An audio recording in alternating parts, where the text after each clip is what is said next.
Okay. Okay, तो इस जैसे हम पिछले सेशन में बात कर रहे थे कि एसओपी बहुत इम्पोर्टेंट है। एसओपी क्यों इम्पोर्टेंट है कि वो एक हमें स्टैंडर्ड प्रोसीजर देता है कि हम अपने स्कूल को कैसे ऑपरेट करेंगे। ठीक है, तो ऑपरेट में सबसे बड़ी चीज आती है, जो पहली चीज आती है, ऑपरेशन सुबह से शुरू होता है और स्कूल अंत तक चलेगा, शाम तक, जब तक स्कूल है। तो हमारी जो टाइमिंग है उसकी एसओपी फॉलो करना पड़ेगा, हर एक को करना है। ठीक है, एसओपी क्या है टाइमिंग की कि टीचर्स का जो हमारा स्कूल टाइमिंग है वो क्या है, स्कूल टाइमिंग हमारे 7:30 से 1, अभी 1:30 हो जाएगा कुछ दिन के बाद से 8 ओ क्लॉक से। ठीक है, कितना हो जाएगा, 8 ओ क्लॉक से 1:30 हो जाएगी। जब 7:30 है तो हम 12:30 तक चला रहे हैं। ठीक है, ये हम हमारा टाइमिंग है। तो टीचर्स की टाइमिंग क्या है, टीचर्स की जो टाइमिंग है वो आपकी 7:45, 8 बजे का है तो 7:45 और या 7:15। ठीक है, ये हमारी टाइमिंग। ठीक है, अगर जो 7:30 बजे से 7:30 से तो हमारी टाइमिंग 7:15। ठीक, जाने का समय डिपेंड करता है, हो सकता है 10-5 मिनट, आधे घंटे इधर उधर हो सकता है। ठीक है, इधर उधर का मतलब होगा कोई मीटिंग है तो आपको रुकना पड़ेगा, मीटिंग नहीं है तो हम बच्चों के साथ जाने की इजाजत देते हैं। ठीक है, और आप जो यहाँ पढ़ा रहे हैं उनको अच्छे से मालूम। ठीक है, जो नए टीचर हैं उनको थोड़ा सा एडजस्ट करने में टाइम लगेगा, लेकिन यहाँ कोई ऐसा काम नहीं होता जहाँ पर हम आपको एक्सप्लॉइट करेंगे। ठीक है, आपके टाइम को एक्सप्लॉइट नहीं करेंगे, लेकिन बेहतर क्या है वो हम करेंगे। कभी कभी कुछ डिसिप्लिनरी एक्शन है, उसके लिए मीटिंग हमको लेना पड़ सकता है स्कूल के बाद, तो वो आपको 1:30 के बाद ही जाना है, 12:30 के बाद ही जाना है। ठीक है, आधे घंटे का आसपास मान के चलेंगे आप। ठीक है, ओके, तो ये टाइम हम मेंटेन करें। अगर जो हम इसमें भी है कि लगातार अगर जो हम 3 लेट आते हैं, 3 लेट आते हैं महीने में, तो उसको हम इसलिए कर दिए हैं एक छुट्टी के बराबर मान लीजिए। ठीक है, 3 लेट 1 मिनट भी आते हैं तो हम उसको क्या मान लेंगे, एक लीव मान लेंगे। ठीक है, ये क्यों जरूरी पड़ गया, पहले नहीं करते थे लेकिन बाद में जरूर इसलिए पड़ गया क्योंकि वो आदत बन गई कुछ टीचर्स की, तो इसके कारण से ऐसा करना पड़ा। तो आपको ये ध्यान देना है कि आप किसी भी तरह से आपको इतने टाइम पे पहुंच जाना है, 7:45, या इस समय जो जुलाई में भी कुछ समय तक 7:15 चलेगा, ये समय आपको मेंटेन करना है। ठीक है, अब मॉर्निंग असेंबली की जो एसओपी है वो क्या करेंगे, अभी क्लास 3rd से ऊपर के बच्चे प्रेयर कराएंगे। ठीक है, तो क्लास 3rd के जो बच्चे प्रेयर कराएंगे, तो क्लास 3rd हो सकता है पहली बार वो प्रेयर कराते हैं। ठीक है, आके स्टेज पे खड़े होंगे, लेकिन इस बार से थोड़ा सा प्रोसीजर मैं चेंज करूंगा।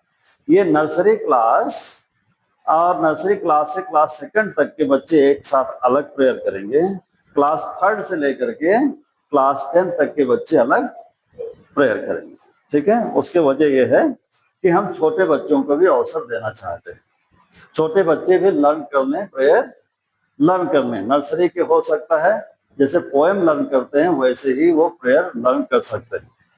और कुछ बच्चों को आप शुरू में तैयार करने में दिक्कत होगी, लेकिन धीरे धीरे क्या हो जाएंगे और रेडी हो जाएंगे। ठीक है, तो उनको अवसर मिलना चाहिए। यदि आप सजेशन देंगे तो हम क्लास वाइज भी कर सकते हैं। ठीक है, लेकिन क्लास वाइज में समय ज्यादा जाएगा, इसलिए ठीक नहीं है। इसलिए कॉमन 2 चीज करेंगे। ठीक है, 2 असेंबली, एक ऊपर और एक नीचे ग्राउंड फ्लोर पे 2 असेंबली करेंगे, क्लास 3rd से लेकर के 10 तक। और ये और तो प्रेयर में हम क्या क्या करते हैं, प्रेयर होती है, प्लेस होता है और नेशनल एंथम होता है, और इसके अलावा वैल्यू थॉट होते हैं। ठीक है, एक थॉट्स बच्चे को बोलना है, छोटे बच्चों में इतना काफी है। ठीक है, नर्सरी से लेकर के और क्लास 1st तक इतना काफी है, लेकिन 3rd के ऊपर हम उसमें ऐड करते हैं क्या क्या ऐड करते हैं, जीके ऐड करते हैं, एक जनरल नॉलेज का क्वेश्चन पूछेगा, ठीक है, और उनको हम अप्रिशिएट करेंगे जो बच्चे उसका जवाब दे सकते हैं। तीसरा चीज और अगला चीज है जो पांचवी चीज उसमें जोड़ते हैं वो न्यूज है, न्यूज रिपोर्ट। न्यूज रिपोर्ट क्यों हम कहते हैं, क्योंकि हमारे गवर्नमेंट की भी पॉलिसी है कि स्कूल में बच्चों को न्यूज अवेयरनेस होनी चाहिए। जितने भी करंट अफेयर्स आते हैं आजकल, क्योंकि एग्जाम्स में करंट अफेयर्स आते हैं, तो अभी से उनकी आदत डाल देना है कि न्यूज़पेपर पढ़ें, वहीं से उनका करंट अफेयर डेवलप होता है कि इस समय वर्तमान में दुनिया में हो क्या रहा है। तो जो न्यूज रिपोर्ट खाली वो पॉलिटिकल न्यूज ना लेकर के आए कि जो है फला नेता जो है फला जगह लैंड किया, इस तरह का न्यूज नहीं चलेगा, लेकिन न्यूज इस तरह की चलेगी कि फला मुख्यमंत्री ने या फला प्रधानमंत्री ने क्या क्या डिसीजन आज लिया, ठीक है, या कोई बड़ा एक्सीडेंट हुआ है, इंटरनेशनल कुछ हो रहा है, तो उस पर जो है न्यूज रिपोर्ट बना करके लाएंगे। और वो टीचर की जिम्मेदारी होगी, हर महीने में एक टीचर को डिसाइड कर दिया जाएगा और वो टीचर इसको कैरी करेगा, ठीक है। और होल जिम्मेदारी असाइनमेंट की किसके पास रहेगी, ये अभिषेक लिस्ट बनाएंगे और असेंबली की लिस्ट बनाएंगे, कौन टीचर कौन से मंथ में, और उसका अप्रूवल वो मुझसे ले लेंगे, ठीक है, और ये लिस्ट बना करके उसको वो करेंगे, ठीक है। तो ये हो गया मॉर्निंग असेंबली में क्या क्या चलेगा, प्रेयर है क्या, प्रेयर हो गया, प्लेज हो गया, और वैल्यू हो गया, और जीके हो गया, और न्यूज हो गया, ठीक है, न्यूज, ठीक। तो ये 4-5 चीजें आप प्रेयर में चलाएंगे, ठीक है। प्रेयर असेंबली में हमको जो टीचर्स हैं, टीचर्स को 5 मिनट पहले पहुंचना है, कम से कम 3 मिनट पहले, ठीक है। पहुंच करके क्या देखना, स्टेज ठीक ठाक है, माइक सिस्टम ठीक ठाक है या नहीं है, उसको देखना है। और कोई चीज इधर उधर रखी है तो उसको तुरंत हटवा करके हाल को, असेंबली को बिल्कुल मेंटेन कर देना है, वहां डिस्ट्रैक्टिव ना रहे, ये टीचर की जिम्मेदारी में आएगा, ठीक है। क्लासरूम एसओपी क्या है, क्लासरूम एसओपी क्या है कि क्लास में जब टीचर जाएंगे तो विद प्रिपरेशन जाएंगे, आप अपने साथ नोट लेकर के अपना जाओगे कि आज हमको पढ़ाना क्या है, आपको मालूम है। यदि आपके पास नोटबुक नहीं है तो आप हमसे ले लीजिए, आप नोट ले लीजिए, और क्या करें कि जो चीज आपको कल पढ़ाना है वो आज ही पहले से तैयारी करके रखिए। आपको बुक मिल जाती है आपको लाइब्रेरी से, और बुक आप लेके जा सकते हो, और जो लेसन नेक्स्ट डे आपको पढ़ाना है उसकी प्रॉपर प्लानिंग तैयारी करके आना है। और उसकी तैयारी में बता भी दिया है क्या क्या तैयारी करना है, कि कैसे उसके कॉग्निटिव डोमेन को डेवलप करना है, कैसे उसके हार्ट या अफेक्टिव डोमेन को डेवलप करना है, कैसे उसके मस्कुलर डोमेन को भी डेवलप करना है। तो ये तीनों क्षेत्रों को ध्यान में रख करके आप क्लास लेसन बनाएंगे, ठीक है। फिर उसके बाद आपको ये सोचना है कि आप उसकी डिलीवरी कैसे देंगे, ठीक है। डिलीवरी जो इंट्रोडक्शन पार्ट है शुरू का, वो बहुत महत्वपूर्ण। हमने बहुत अच्छे टीचर्स को देखे हैं, वो वार्म अप करने के लिए क्या करते हैं, या तो बच्चों को बढ़िया एक गाना सिखाते हैं, या एक साथ मिल करके क्या करते हैं, एक पोएम रिसाइट करेंगे, ठीक है, वार्म अप करने के लिए। या तो कोई चीज है जो उसको टीचर्स बोलेगी, बच्चे रिपीट भी करते हैं। तो कई तरीके से आप सोच सकते हो कि आज अपने क्लास में जो हम पहला आवर में हम एंट्री करेंगे तो हम क्या करेंगे, ठीक है। दूसरी बात है कि जब मिडिल क्लास आता है तो आप भी थक जाते हो, बच्चे भी थके होते हैं, तो लेकिन एनर्जी आपको मेंटेन रखना है, ठीक है। बीच में आपको चाय पानी की जो जरूरत हो मिलती है, ठीक, और कि आप एनर्जी मेंटेन रखेंगे। तो वहां पर जब जाएं तो ये थके हारे जैसे न जाएं, बिल्कुल अलर्ट होकर के, एक्टिव होकर के जाएं कि आज ये चीज हमको सिखाना है, ठीक। फला बच्चे को आज मदद करना है कि फला बच्चा कमजोर है, उसको ला करके अपने पास बैठा करके सिखाना है। तो ये चीज आप इसमें मेंटेन रखेंगे क्लासरूम में। क्लासरूम मैनेजमेंट प्रॉपरली करना है, डिलीवरी प्रॉपरली करना है, यानी डिलीवरी, ठीक है। आपको वर्ड का जो चयन है वो बढ़िया से करना है, ठीक है। डिलीवरी में कोई कठिन वर्ड है उसको कैसे आप एक्सप्लेन करने जा रहे हो, तो पहले से यदि आप वर्ड पर ध्यान नहीं दिए हो, वहां पर आप पहुंच गए बच्चों के पास में और आप ही आसमान ताकोगे कि अरे इसका मतलब क्या हो सकता है, तो दिक्कत हो जाएगी। बच्चे भी सोच लेंगे कि मैम को नहीं आता है, टीचर को हमारा नहीं आता है, ठीक है। तो ये ध्यान दीजिएगा कि कई वर्ड आपको भी ऐसे मिलेंगे जो आपके लिए नए होंगे, क्योंकि हर बार हर बुक में कुछ ना कुछ नए वर्ड उसमें आते ही हैं। और ये अच्छी बात है कि नए वर्ड हम सीखें और बच्चों को भी सिखाएं। ठीक है, तो डिलीवरी के पहले आपको तैयार करना है, इंट्रोडक्शन भी तैयार करना है, क्या पढ़ाने जा रहे हैं वो आपको बताना है, उसके बाद कितना आपको पढ़ाना है आज वो बताना है। ठीक है, और उसके बाद आपको क्या करना है, डिलीवरी के बाद में इवैल्यूएशन करना है, तुरंत इवैल्यूएशन करना है। ठीक है, क्लास में इवैल्यूएशन करना है। इवैल्यूएशन क्या करना है, क्वेश्चन पूछ सकते हो, जो आपने पढ़ा है उससे क्वेश्चन पूछ सकते हो, कितना सीखा है। ठीक है, नहीं सीखा है तो इसका मतलब हो गया कुछ दिक्कत आ रही है उनको हमारी डिलीवरी में, तो डिलीवरी फिर से शुरू करिए, मतलब सुधारिए और उसमें कोशिश करिए कि बच्चे उसको कर सकें। ठीक है, तो इवैल्यूएशन करना, उनकी राइटिंग का इवैल्यूएशन करना है, उनके स्पेलिंग का इवैल्यूएशन करना है, उनके बोलने का इवैल्यूएशन करना है, उनके लिखने का। ठीक है, तो ये चीज है, इवैल्यूएशन क्लास में होना है। दूसरा चीज है कि आप माइंड योर लैंग्वेज। ठीक है, माइंड योर लैंग्वेज, आप अपने लैंग्वेज पर ध्यान रखेंगे। आप कैजुअल वर्ड ना बोलेंगे। कैजुअल वर्ड मतलब देहाती शब्द जो है क्लास में नहीं बोलेंगे। पिछले बार हमारे पास कंप्लेन आई कि टीचर आते हैं कहते हैं अरे क्या करत है तोर बाप, तो इस तरह के शब्दों से आपको बचना है, समझिए। रेस्पेक्टफुल वर्ड का इस्तेमाल करना है। ठीक है, भले ही हो सकता है कि बच्चा बहुत गरीब परिवार से आता है तो वो इंसल्ट ना महसूस करे, किसी भी माने में उनको आप इंसल्ट ना करें। बच्चे का मान लिया जाए शर्ट फटा भी है, पहन करके आया है, तो कोशिश ये करें कि प्राइवेटली बुला करके आप उसे सुधारें, कहें कि बेटा ऐसा है, तो ये करके आप आना। लेकिन जब बच्चा काफी दिनों तक उसी हाल में आता है तो कोशिश करो पेरेंट्स को फोन करके बता दो कि बच्चे का ये टैग टूटा हुआ है, ये टाई उसकी फटी हुई है, शर्ट का जेब फटा हुआ है, कृपया करके इसको सिलवा करके और पहना के भेजें। ठीक है, तो ये सब चीजें आप उनके यूनिफॉर्म पर भी ध्यान देंगे। ठीक, बच्चा डेली नहा के आता है नहीं आता है उसको भी ध्यान देना है आपको। उसके लुक से आपको पता चल जाएगा कि बच्चे ने नहाया है कि नहीं नहाया। कुछ बच्चे जिद्दी होते हैं, पेरेंट्स की बात नहीं सुनते, और हमारा जिम्मेदारी है कि इन चीजों को ऑब्जर्व करें और बच्चे में सुधार लाएं। तो क्लास मैनेजमेंट के साथ साथ आपको डिलीवरी भी करना है और इवैल्यूएशन भी करना है और अपनी लैंग्वेज पर ध्यान देना है। ठीक है, ये ध्यान देना। देन टीचर्स कंडक्ट कैसा होना चाहिए, एक टीचर का कंडक्ट। कंडक्ट में आपका ड्रेस सेंस आता है शुरुआती। ठीक है, आपका ड्रेस सेंस ठीक है, बच्चे बहुत ज्यादा ऑब्जर्व करते हैं और आपके जैसे ही बनना चाहते हैं, तो ये ध्यान रखना है कि हमारा ड्रेस सेंस ठीक ठाक हो।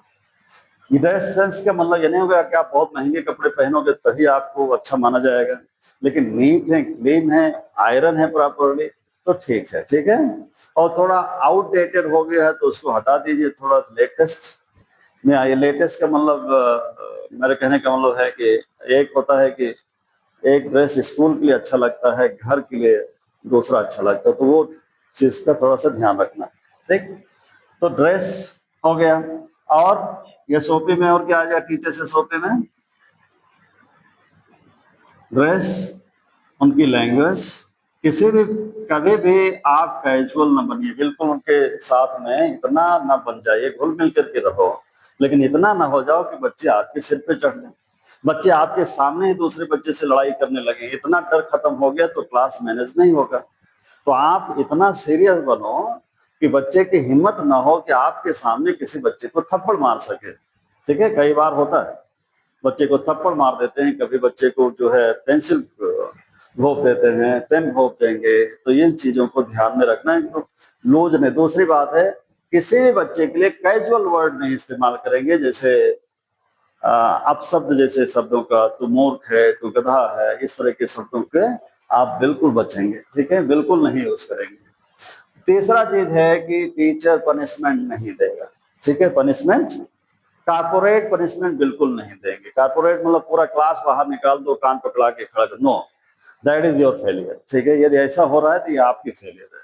ठीक है, क्यों आप क्लास को मैनेज नहीं कर पा रहे हो, आपकी बात बच्चे नहीं सुन रहे हैं, इसका मतलब हो गया सारा क्लास कैसे ऐसे एनआरकी हो सकता है। कैसे उथल पुथल हो सकता है? सारा क्लास ऐसा हो गया तो इसका मतलब इट इज योर फेलियर। तो ऐसे केस में फिर एक्शन आपके लिए लिया जा सकता है।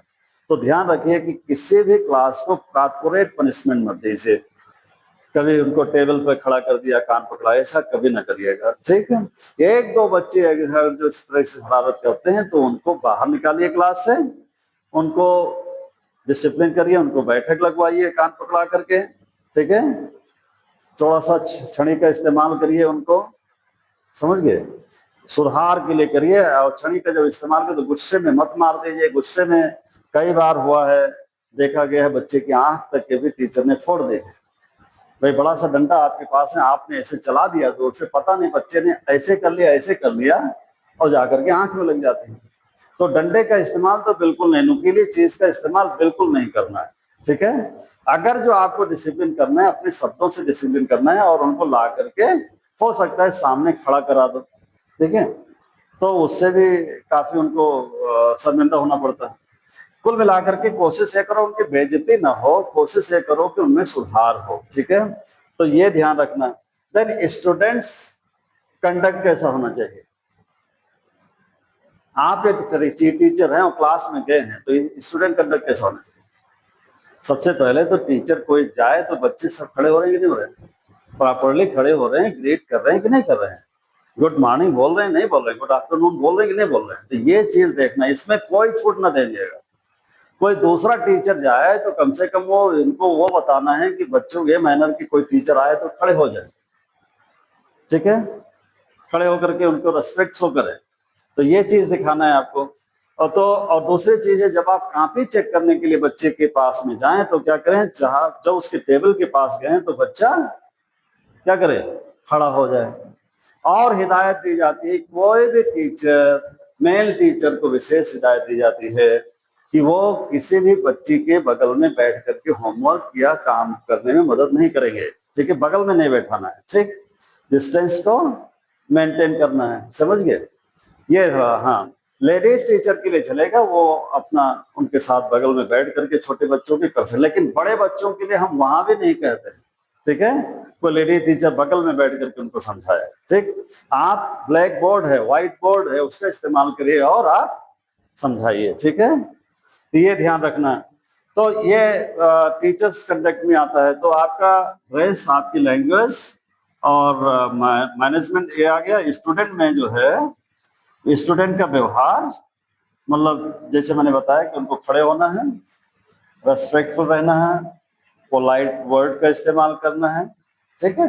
किसी की शिकायत करना है और आप पढ़ा रहे हैं तो सबसे पहले टीचर स्टूडेंट के बोलना यू रेज योर हैंड, समझ गए? आप अपना हाथ खड़ा करिए और जब हाथ खड़ा कर दे तो वेट करो जब तक कि हम आपका जवाब ना दे, तब तक आप वेट करो, हाथ खड़े रखो। यदि हम जवाब नहीं दे रहे हैं तो थोड़ी देर के लिए हाथ नीचे कर लो, ये टीचर को बच्चों को समझा दो, हाथ नीचे कर लें। इसके बाद समय लेकर के आप खड़ा करा के पूछो उनकी प्रॉब्लम को और ऑन द स्पॉट उनके प्रॉब्लम को सॉल्व करो, ठीक है? हो सकता है कोई बगल का बच्चा उसको चढ़ा रहा हो तो उसको सॉल्व करो, ठीक है? तो ये ध्यान रखना है आपको। तो ये स्टूडेंट कंडक्ट में उसका कंडक्ट आपका स्टूडेंट का जो है रेस्पेक्टफुल हो, ठीक है? ये ध्यान देना है। कोई बच्चा किसी भी बच्चे के लिए अपमानजनक शब्दों का इस्तेमाल ना करे, इसका ध्यान रखना है, ठीक है? कोई भी बच्चा अपशब्दों का इस्तेमाल ना करे। जैसे गांव में लूज लैंग्वेजेस होती हैं, पेरेंट्स भी कभी गाली देते हैं, कभी अपशब्दों का इस्तेमाल करते हैं, वो बच्चे पिकअप कर लेते हैं। समाज के पेरेंट्स बड़े अच्छे हैं लेकिन समाज के लोग कुछ गलत बोलते हैं, बच्चे पिकअप करते हैं, वो कहीं ना कहीं वो जाने अनजाने में स्कूल में आके बोलते हैं। तो उनको आपको समझाते रहना है, सुधारते रहना है कि ये लैंग्वेज यहाँ पे नहीं चलेगी, ठीक? बहुत सीरियस केस है, होमवर्क नहीं किया है अगर जो, ठीक है? होमवर्क करके डेली आ रहा है, नहीं आ रहा है, आपकी बात को माना है कि नहीं माना है? यदि होमवर्क नहीं किया है तो क्या करेंगे आप? क्या करेंगे? एक दिन होमवर्क नहीं किया है, वार्निंग दो, तुरंत पेरेंट्स को फोन करो, बताओ होमवर्क क्यों नहीं किया है, ठीक है? 3 दिन लगातार बच्चा होमवर्क नहीं करता है तो आप मुझे बता दो, ऑफिस में ले आइए, ठीक है? तो हम देख लेंगे, हम पेरेंट्स से बात कर लेंगे, ठीक? तो होमवर्क बच्चा करेगा तभी सीखेगा। छोटे बच्चों के केस में थोड़ा सा पेशेंस रखना है। कई बार बच्चे छोटी सी बात के लिए पेरेंट्स से भी नाराज हो जाते हैं, नहीं पढ़ते हैं, किताब रख देते हैं। नर्सरी क्लास में देख लेकिन क्या करना है, डेली आपको उनको उत्साहित करना, नहीं बेटा आपको होमवर्क करना है, ठीक है, कैसे भी होमवर्क करना। उसको लगे कि बिना होमवर्क किए जाएंगे तो हमको टीचर जरूर डांटेगी, ठीक है, तो ये जरूरी है। तो पेरेंट्स पर भी थोड़ा सा प्रेशर रहेगा कि नहीं, हम बच्चे को ऐसा मैनेज करें कि ये बच्चा होमवर्क कर ले, जिससे बच्चे को डांटना पड़े, तो पेरेंट्स भी सतर्क रहते हैं। देन एग्जामिनेशन या इवैल्यूएशन कैसे करेंगे? हर महीने आप टेस्ट लीजिए, 3 महीने पे तो आपका यूनिट टेस्ट होता ही है, लेकिन टीचर से आशा की जाती है कि आप हर क्लास के बाद एक रैंडम टेस्ट लीजिए। हर क्लास के बाद, हर एक लेसन के बाद रैंडम टेस्ट लीजिए, और उस रैंडम टेस्ट का बाकायदा रिकॉर्ड रखिए अपनी नोटबुक में, ठीक है, ये टेस्ट लिया, इतना नंबर इस बच्चों को मिला, ये कमी रह गई, तो आप पूरा उस पर वर्कआउट करेंगे। मंथ में, महीने में एक बार एक स्टैंडर्ड टेस्ट ले लीजिए, मतलब 3 लेसन पढ़ाया तो तीनों लेसन का एक साथ अटेंडेंस टेस्ट ले लीजिए, रैंडम टेस्ट ले लीजिए, अचानक टेस्ट ले लीजिए, ठीक है, तो ये आपको करना, और इवैल्यूएशन करेक्टली करो, ठीक है। जब मंथली इवैल्यूएशन करें आप, मंथली करें, उसमें कोई ग्रेस न दें आप, ठीक है, उसमें ग्रेस देंगे तो बच्चे में सुधार नहीं होने जा रहा है। उसमें बता दीजिए कि 10 नंबर का टेस्ट लिया, आपने 2 नंबर पाया, और क्यों नंबर पाए, ठीक है, और अगली बार उनको ये निश्चित करिए कि 2 नंबर यदि आता है तो इसका मतलब हो गया कि आप इसमें खड़े किए जाओगे, तो ये 2 नंबर नहीं आने चाहिए, 10 में कम से कम 8 नंबर 9 नंबर आना चाहिए, ये कोशिश करना, ठीक है। तो इसके बाद आता है पेरेंट टीचर्स इंस्ट्रक्शन SOP। कभी भी पेरेंट्स से डिसरेस्पेक्टफुल शब्दों में बात नहीं करनी, ठीक है, कितना भी वो उलझाने की कोशिश करे, यदि ना बात समझ में आए तो कह दो ठीक है मैं सर से बात कर लूंगा, ठीक है, इस समस्या का समाधान मैं कराऊंगा, लेकिन उनके साथ झगड़े वाली बातें ना करेंगे, ठीक है। कोई भी पेरेंट्स अगर जो डिसरेस्पेक्टफुली आपसे बात करता है तो वो सूचना आप मुझे दे दीजिए, मैं उसको सख्त वार्निंग उन्हें दूंगा, वो आपके लिए कोई भी गलत शब्दों का इस्तेमाल नहीं कर, अपमानजनक शब्दों का इस्तेमाल और टीचर के लिए नहीं करेंगे। बहुत ज्यादा जागरूक पेरेंट नहीं करते, लेकिन जो जागरूक नहीं है और जिनका अपने घर का कल्चर ठीक नहीं, वही पेरेंट्स जो है टीचर के बारे में अभद्र बोलते हैं, तो उनके लिए हम हैं डील करने के लिए, उनको समझाने के लिए हम बैठे हैं, ठीक है। लेकिन बहुत ज्यादा डिसरेस्पेक्टफुल शब्दों का इस्तेमाल करते हैं तो हम यहाँ तक कि यहाँ है कि हम बच्चे को यहाँ से फिर हम हटा भी देंगे, ठीक है, इसमें कोई रियायत नहीं करेंगे। तो हम नहीं चाहते कि पेरेंट्स टीचर का अपमान करें, लेकिन हमें भी ध्यान रखना है, हम भी किसी भी हालत में पेरेंट्स को अपमानजनक शब्द ना इस्तेमाल करें, ठीक है। तो दूसरी चीज, जो शिकायत करे 24 घंटे के अंदर उनका समाधान कर दे, ठीक है, हर शिकायत का 24 घंटे के अंदर शिकायत समाधान कर दे। Safety of the child SOP क्या बनाएंगे आप? सेफ्टी क्या बनाएंगे? सेफ्टी मतलब हो गया जब तक क्लास में हैं आप हैं, टीचर हैं, बच्चे हैं, तब तक के तो सुरक्षित हैं, लेकिन इंटरवल में क्या होगा? इंटरवल में बच्चे खेलते हैं, दुर्घटना वहां होती है, ठीक है, तो हर क्लास टीचर की जिम्मेदारी है, ठीक है, इंटरवल में आप जब खाना खाते हैं अलर्ट होकर के कहीं ऐसी जगह बैठिए इंटरवल में, क्योंकि आप भी लंच करते हैं, बच्चे लंच पहले भी कर लेते हैं, कोई बहुत जल्दी करके खत्म कर लेते हैं, तो आप लंच करने के बाद बैठो मत, बतियाओ मत, या ऐसी जगह बैठो जहां आपकी नजर बच्चों पे रहे। और अभी एक टीचर की डेली ड्यूटी होगी कि वो टीचर डेली क्या करेगा, हफ्ते में एक ड्यूटी लगेगी उसकी, उस दिन वो पूरा इंटरवल को मैनेज करेगा, ठीक है। इंटरवल में चोट लग गई किसी को तो जिम्मेदारी आपकी है, इसलिए उनको इधर उधर दौड़ने मत दीजिए, खेलने मत दीजिए, ऐसा मत दौड़ाइए कि आपस में लड़ जाए, सिर फोड़ लें, ठीक है। तो उस तरह का खेल कई बार हमने देखा है। एक स्कूल में जब एक बार मैं पढ़ाता था, बच्चे का हाथ टूट गया, और इसलिए टूट गया क्योंकि किसी ने धक्का दिया और कोई आकर के उस पर लद गया, और उस छोटे बच्चे का हाथ टूट गया, और वो इसलिए टूट गया क्योंकि वहां पर कोई टीचर अवेलेबल नहीं था जो उसको रोक सके। तो ये ध्यान देना है कि बच्चे की सेफ्टी महत्वपूर्ण है हमारे लिए। और दूसरा है क्लीनिनेस एंड हाइजीन, ठीक है, आप इसे चेक करते हैं, नाखून चेक करते हैं बच्चों के, ठीक, ड्रेस उनकी चेक करते हैं, कितने दिन से ड्रेस उन्होंने नहीं साफ किया है तो उत्साहित करना है, साफ करके आए। पेरेंट्स को तुरंत फोन करें, इसमें कोई कोताही मत बरतिए। कुछ पेरेंट्स भी लापरवाह हैं जो अपने बच्चों के ड्रेस साफ नहीं करते। बहुत सारे पेरेंट्स बहुत अच्छे हैं, डेली उनके ड्रेस साफ होते हैं। तो हम टीचर इसलिए हैं, स्कूल इसलिए है कि आदतों में परिवर्तन लाना, अच्छी आदतों का विकास करना। तो क्लीनिनेस एक अच्छी आदत है, याद रखिएगा। रिकॉर्ड मेंटेनेंस के लिए जैसे कोई एडमिशन होता है तो जिम्मेदारी किसकी है? रिकॉर्ड में डाल देने की, या तो मेरी है या तो मैंने अभिषेक को बता के रखा है। और फॉलो अप कर लीजिए, कौन एडमिशन हुआ है, उसका एसआर रजिस्टर पे नाम चढ़ा है, कंप्यूटर पे नाम उसका फीड हो गया है कि नहीं हो गया है, यूडाइस पर उसका नाम फीड हुआ है कि नहीं हुआ है, ये फॉलो अप करना है। सारे बच्चों का यूडाइस मिला हुआ है कि नहीं मिला है, ये हमें फॉलो अप करना है, ठीक है। देन रिव्यू अकाउंटेबिलिटी, रिव्यू होगा, हर महीने रिव्यू होगा। और रिव्यू होगा तो अकाउंटेबिलिटी किसकी होगी? रिव्यू मतलब समझ गया ना, इवैल्यूएशन होगा। तो अकाउंटेबिलिटी कहाँ होगी? जब टीचर्स की फेलियर, टीचर के सिस्टम की फेलियर है तो सिस्टम पर हम कहाँ सिस्टम हमारा फेल हो गया।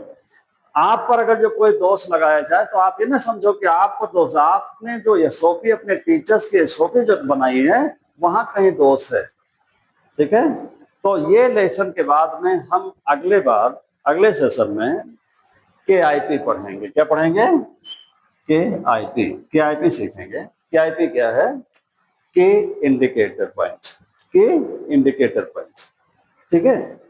के इंडिकेटर पॉइंट क्या है कि एसओपी कहाँ फेल हो रही है, कैसे आप समझोगे, ठीक है। तो कौन कौन से इंडिकेटर आपको पहले से इंडिकेट करने लगेंगे, कैसे इंडिकेटर पहचानो और अपनी एसओपी पर फिर से काम करो, ये नेक्स्ट सेशन में हम लोग देखेंगे। बहुत धन्यवाद।